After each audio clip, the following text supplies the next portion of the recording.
what happened in 20th century was passage from the whole era of world history, namely from society of producers to society of consumers. On the other hand, you had the processes of fragmentation of human life. When I was young, it was ages ago, we were impressed by Jean-Paul Sartre, who told us that we need to create projet de la vie, project for life, and once we selected the project for life, we have to go step by step, consistently from one year to another, closer to this ideal. Now, tell that to the present-day youth, and they will laugh at you, really. We are in great difficulty to guess what will happen to us next year, and project for life, for the whole life, is something incredible.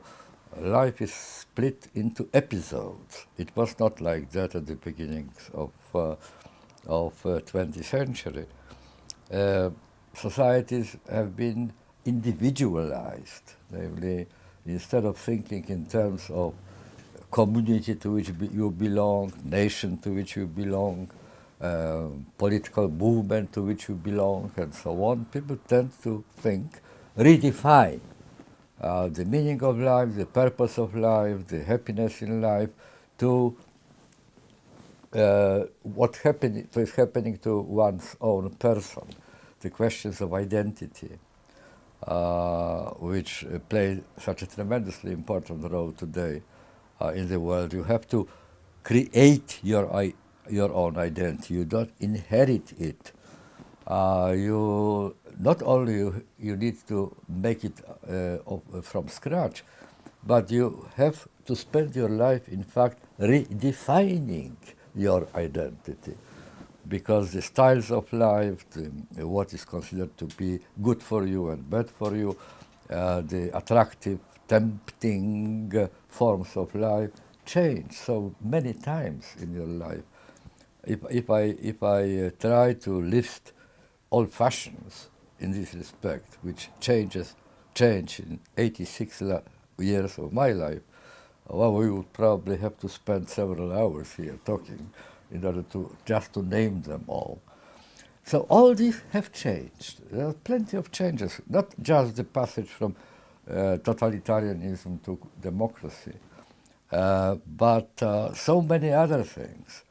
And I'm afraid that we can't really, with hand on our hearts, say which of these changes is the most lasting and will influence the life of next generations of our grandchildren or great-grandchildren. And I still am unable to say whether it is the beginning of the new form of life, which will last for centuries, or whether it is a period of transition from one kind of social order to another kind of social order. When you are in a process of transition, it's very difficult to imagine another kind of a stable solution, settlement of human cohabitation. But then it comes sooner or later. So even that question is we are unable to answer. I can, with some degree of responsibility, say that two things happened which are irreversible. Only two things I can say they are really irreversible. One thing is that we have multiplied, we humanity on the planet, and the connections, the relationships, the interdependencies, the communication spread all over the globe. We are now in a position that we are all dependent on each other. What happens in Malaysia, you know it or you don't know it, you feel it or you don't feel it, has tremendous importance on the prospects of life for young people in Sao Paulo. And vice versa. We are all in the same boat. This is the first time in history where the globe is really one country, in a sense. The second issue is that after 300 years, roughly, of modern history, when our ancestors decided to take over nature under human management, and thus hoped that they will make nature absolutely obedient to human needs and human wishes, and there will be full control over what's happening in the world. Now that came to an end because in the result of our own successes and our ancestors' successes, development of modern technology, of efficiency, of the ability to produce more and more and more, rich for all sorts of natural resources of the planet and so on. In the result of all this tremendous success of science and sociology, we came very close to what we now understand are the limits of endurability of the planet. I am a humble sociologist. I don't have any prophetic abilities, really. I never learned any methodology of prophecy in my 60-odd years doing sociology. So I don't know how it will eventually develop. I can only tell you what are the dangers today to democracy, really. One is what I already mentioned, namely the divorce between power and politics. Because if that is the case, then the state, the only political institution which we don't have a global political institution, the state is not powerful enough to keep all the promises which states 50 years ago gave to the citizens. And that was the golden era of democracy. The 30 after-war years was the proliferation and thriving of idea of democracy. Now democracy is on the way down. Less and less people are really deeply convinced that it's a good thing. They are doubtful about the quality of democracy. Why? Simply because the relatively powerless state can offer citizens less and less. What states are doing, with very few exceptions, most states today are doing, is contracting out the many functions which state was expected to perform. Who knows, perhaps, here I am engaging in prophecy already, we will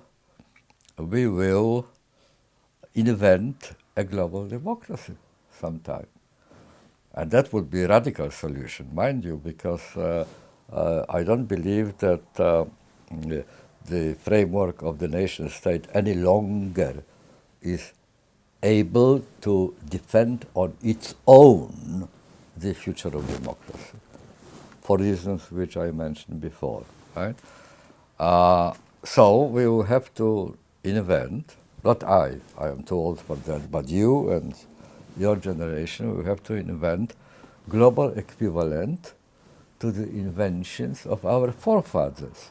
They invented nationwide democracy, nationwide representative democracy, parliaments, modern parliaments. They invented jurisdiction, not a local, traditional, habitual, customary laws, but one unified code of law for the whole country. All the things which create modern democracy, they invented. If Aristotle was invited to building of any of the contemporary parliaments, Aristotle, who first used the concept of democracy and described it, right? He would probably enjoy what he sees because people quarrel, they represent different views, they argue, then they vote, they come to some agreement. He would like it. But then if someone told him that that is democracy, he would laugh, because democracy he described in ancient Athens was just people coming to the marketplace, and fighting each other and coming to some resolution.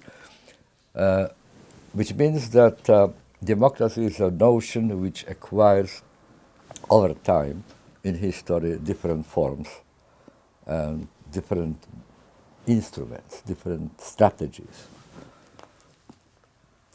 So I can, of one thing, be sure that if you really invent global equivalent to nation-state democracy, then it will be a democracy, okay, but it won't be the institutions of democracy which we know, only bigger. It will be not similar to these institutions, because these institutions, which we now call democratic, were created, were adjusted to the needs of a nation-state.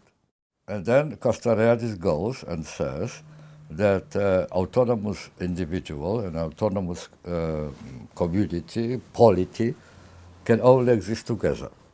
One needs another, right?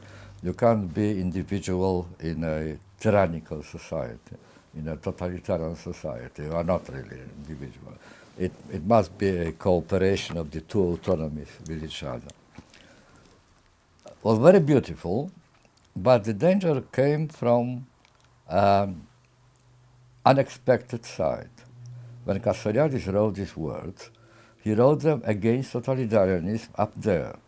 We again terribly sorry for remembering the prehistorical past, but when I was young, I was afraid that all the danger will come from the public sphere. George Orwell memorably put it this way: we are afraid of the soldiers'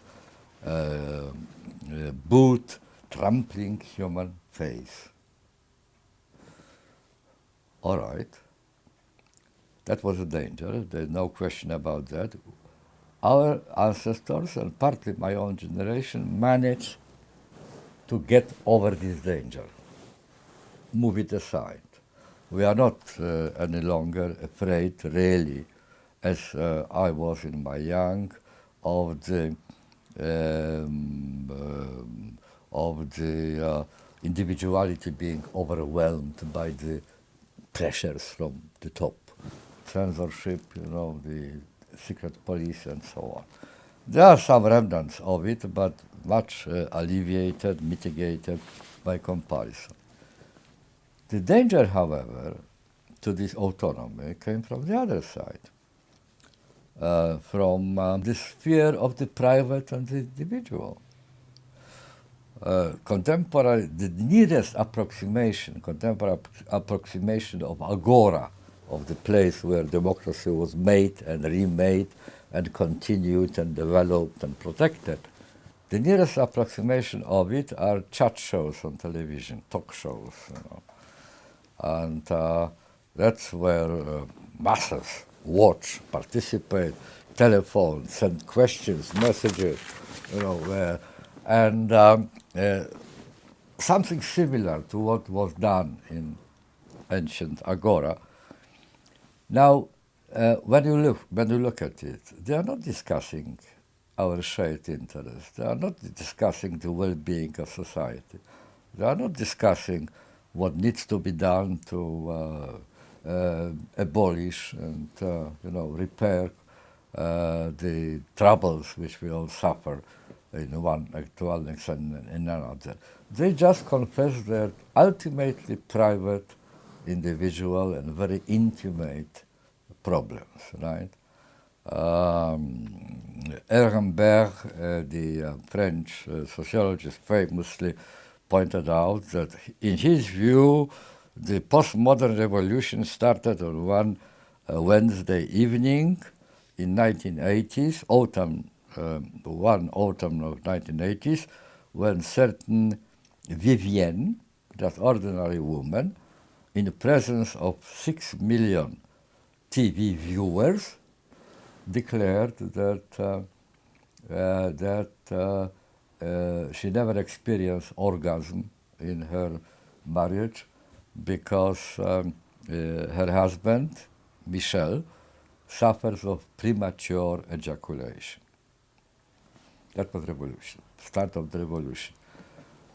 Why start a revolution? Because suddenly on the Agora, people started confessing things which were the embodiment of privacy, embodiment of intimacy, which you would confine only if you were a Catholic to the priest on confession, or to your really very, very close circle of very intimate friends.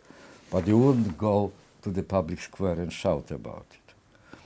So Agora has been conquered not by totalitarian regimes, but by precisely that, by privacy, by things which previously were privacy. In confessionals, which are the embodiment, the incarnation of intimacy and privacy, you converse there with God directly. And there is absolute secrecy. No one can know what you confess to in confessional. We have installed microphones in confessionals.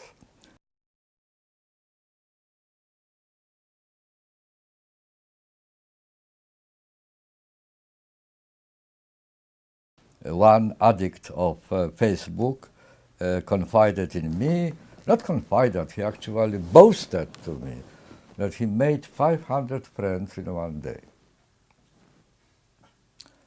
My reply was that I live 86 years, but I don't have 500 friends.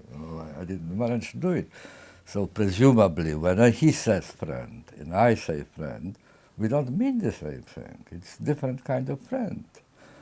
I never heard when I was young the concept of network. I heard about human bonds, I heard about communities, this sort of thing, but not network. What is the difference between community and network? Community precedes you. You are born into a community. On the other hand, we have network. What is network? Unlike community, network is made and maintained, kept alive by two different activities. One is connecting and the other is disconnecting. And I think that the attractiveness of the new type of friendship, Facebook type of friendship, I call it, is precisely in that. That it is so easy to disconnect. It is easy to connect, to make friends, but the greatest attraction is the facility of disconnecting. Just imagine if you have not online friendship, not online connection, not online sharing, but offline connection, real connection, face to face, body to body, eye to eye. Then breaking relationship is always a very traumatic event. You have to find excuses, you have to explain, you have to lie very often, and even then you don't feel safe because the partner would say, well, you have no right, you are swine, you are pig, you are whatever, awful man, and so on. It's difficult, but on internet it's so easy, you just press delete and that's it. Instead of 500 friends, you have 499, but it is only a temporary irritant because tomorrow you will have another 500.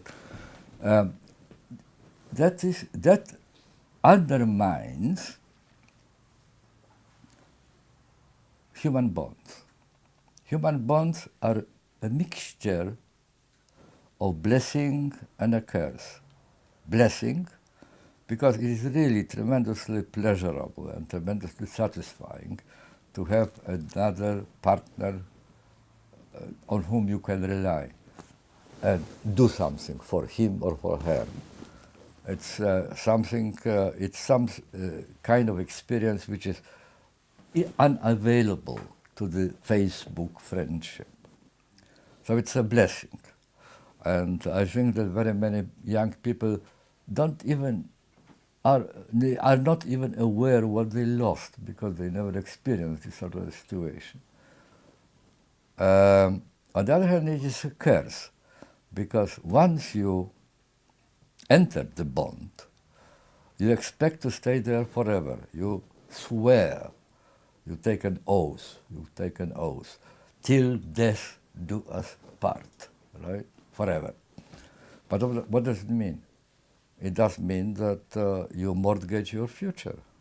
Perhaps tomorrow or next month or next year, there will be new opportunities, now unheard of. You can't predict them, and you won't be able to pick them, these new opportunities, because you will be already tied by your old commitments, old obligations.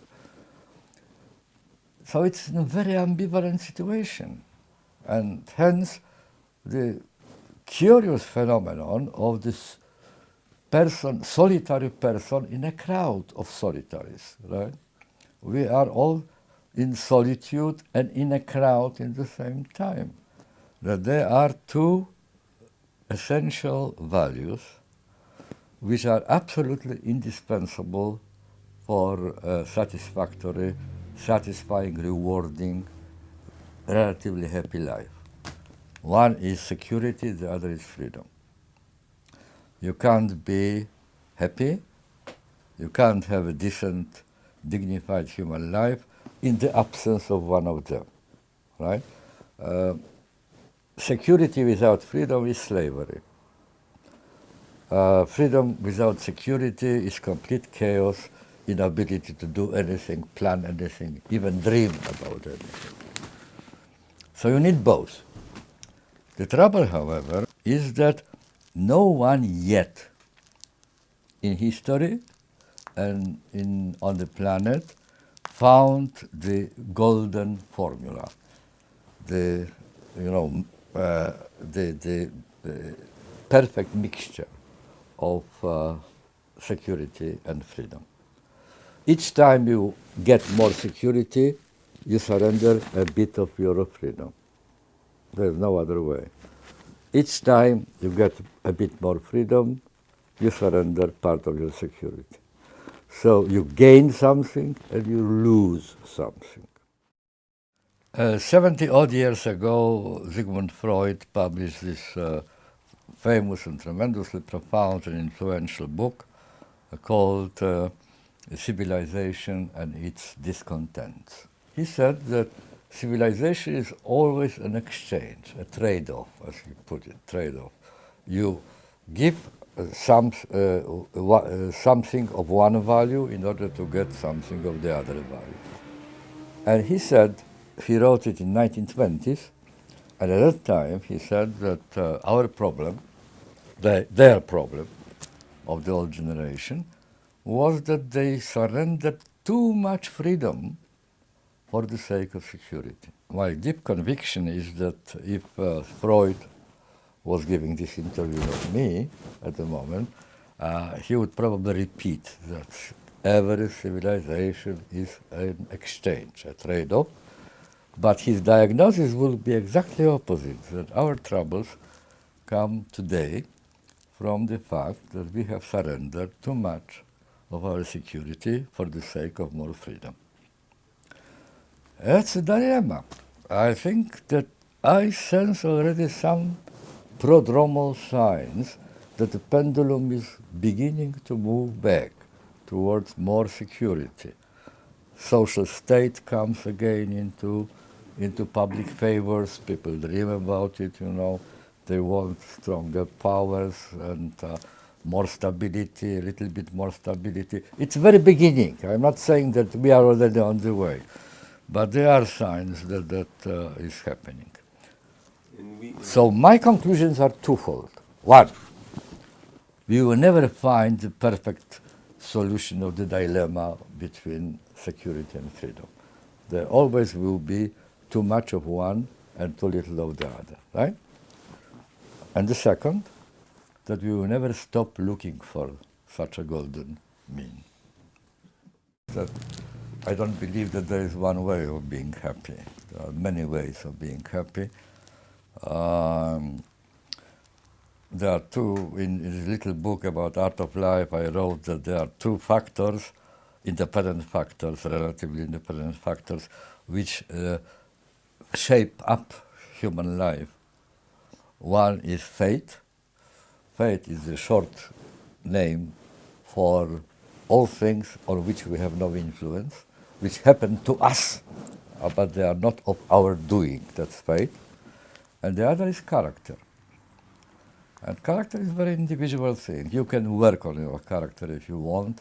You can change it, you can improve it. It is under your control to a very great extent. The division of labor between fate and character is such that the fate sets the range of options which are realistic to you. On that you have no influence. If you were born 20 years earlier than you were, your range of options will be different. If you were born 20 years later, again it will be different. If you were born in this suburb, affluent suburb, you have one range of options. If you are born in a ghetto, it's completely different range of options. But there is always a range of options which is provided by fate. But the choices between these options are made by character.